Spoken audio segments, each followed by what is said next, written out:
Barcelone, la ville, vous la connaissez tous. Mais connaissez-vous la chaise Barcelone? Oui, une chaise. Regardez. Il vous est peut-être déjà arrivé de l'admirer que ce soit dans un appartement chic, un bureau ou dans un magazine de déco. Avoir une vraie chaise Barcelone n'est pas donné à tout le monde. Et pour cause, elle est née il y a un siècle pour accueillir le roi et la reine d'Espagne, en l'occurrence Alphonse XIII et Victoire Eugénie de Battenberg. On pourrait donc dire que cette chaise est un trône. Alors, regardons-la de plus près, cette chaise. Une structure en acier chromé, une vingtaine de sangles en cuir pour soutenir les grands coussins en cuir capitonné, 40 carrés individuels assemblés et enserrés à la main avec des boutons en cuir. Enfin, comble de confort, elle s'accompagne d'une ottomane sur laquelle reposaient les pieds.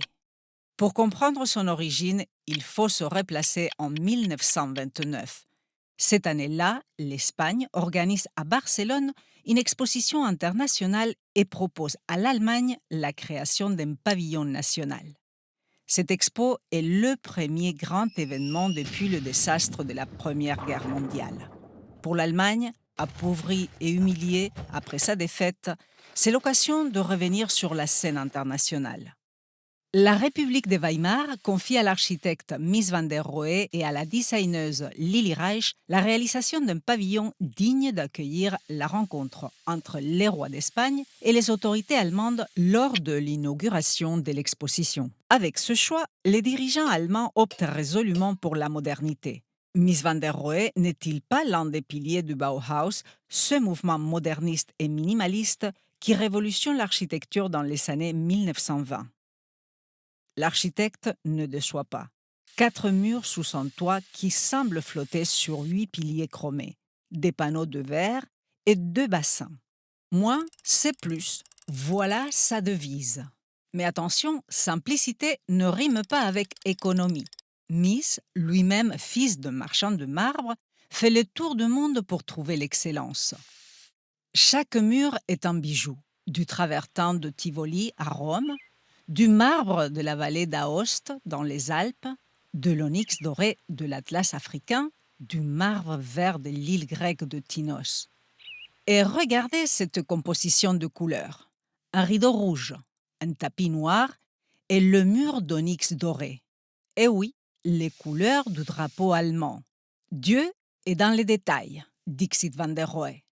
Dans l'un des bassins, le seul élément décoratif, la statue d'Hermorgen, l'aube, de Georg Kolb, devenu le symbole de pavillon. Et enfin, cerise sur le gâteau, sur le tapis, les 2 fameux trônes. Mies van der Rohe et Lili Reich se sont inspirés d'un grand classique, la Sella Curulis, tout un symbole de pouvoir dans la Rome antique. On raconte même que celle de Jules César était en or. Essayez maintenant d'imaginer le jour de l'inauguration par le couple royal.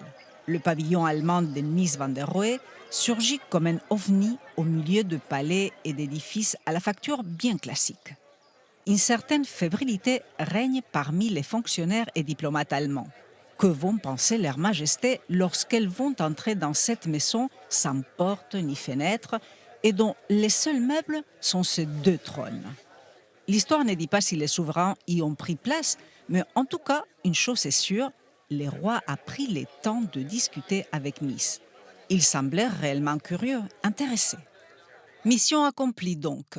L'architecte et la designeuse viennent d'offrir au monde une nouvelle image de l'Allemagne.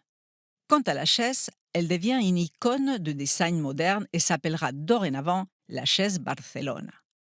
Hélas, 8 mois plus tard, le pavillon est complètement démonté. Les précieux matériaux sont rendus à l'Allemagne et éparpillés.